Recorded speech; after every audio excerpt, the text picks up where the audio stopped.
One day he was teaching the people in the temple, proclaiming the message.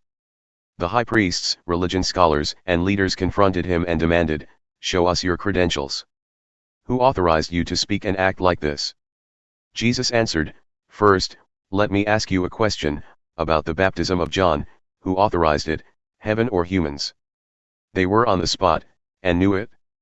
They pulled back into a huddle and whispered, "If we say heaven, he'll ask us why we didn't believe him. If we say humans, the people will tear us limb from limb," convinced as they are that John was God's prophet. They agreed to concede that round to Jesus and said they didn't know. Jesus said, "Then neither will I answer your question." The story of corrupt farmhands. Jesus told another story to the people. A man planted a vineyard. He handed it over to farmhands and went off on a trip. He was gone a long time. In time he sent a servant back to the farmhands to collect the profits, but they beat him up and sent him off empty-handed. He decided to try again and sent another servant. That one they beat black and blue, and sent him off empty-handed. He tried a third time. They worked that servant over from head to foot and dumped him in the street. Then the owner of the vineyard said, "I know what I'll do, I'll send my beloved son. They're bound to respect my son." But when the farmhands saw him coming, they quickly put their heads together. "This is our chance, this is the heir. Let's kill him and have it all to ourselves." They killed him and threw him over the fence. What do you think the owner of the vineyard will do? Right. He'll come and get rid of everyone. Then he'll assign the care of the vineyard to others. Those who were listening said, "Oh, no. He'd never do that." But Jesus didn't back down. "Why, then, do you think this was written, that stone the masons threw out, it's now the cornerstone? Anyone falling over that stone will break every bone in his body. If the stone falls on anyone, he'll be smashed to smithereens."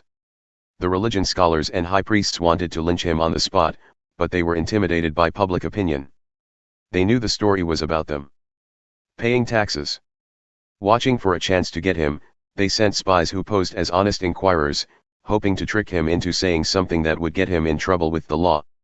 So they asked him, "Teacher, we know that you're honest and straightforward when you teach, that you don't pander to anyone but teach the way of God accurately. Tell us, is it lawful to pay taxes to Caesar or not?" He knew they were laying for him and said, "Show me a coin." "Now, this engraving, who does it look like and what does it say?" "Caesar," they said. Jesus said, "Then give Caesar what is his and give God what is his." Try as they might, they couldn't trap him into saying anything incriminating. His answer caught them off guard and left them speechless. All intimacies will be with God. Some Sadducees came up.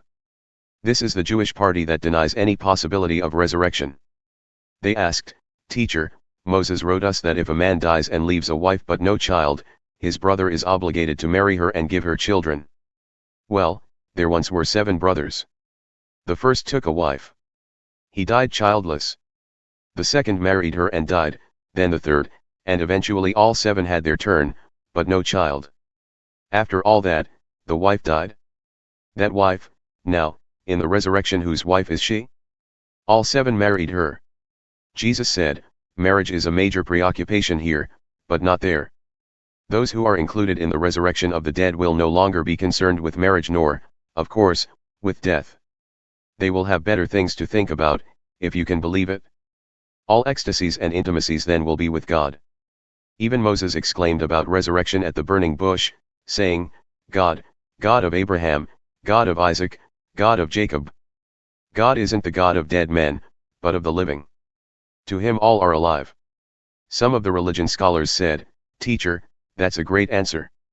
For a while, anyway, no one dared put questions to him. Then he put a question to them, "How is it that they say that the Messiah is David's son?" In the book of Psalms, David clearly says, "God said to my master, sit here at my right hand until I put your enemies under your feet." David here designates the Messiah as my master, so how can the Messiah also be his son? With everybody listening, Jesus spoke to his disciples. Watch out for the religion scholars. They love to walk around in academic gowns, preen in the radiance of public flattery, bask in prominent positions, sit at the head table at every church function. And all the time they are exploiting the weak and helpless. The longer their prayers, the worse they get. But they'll pay for it in the end.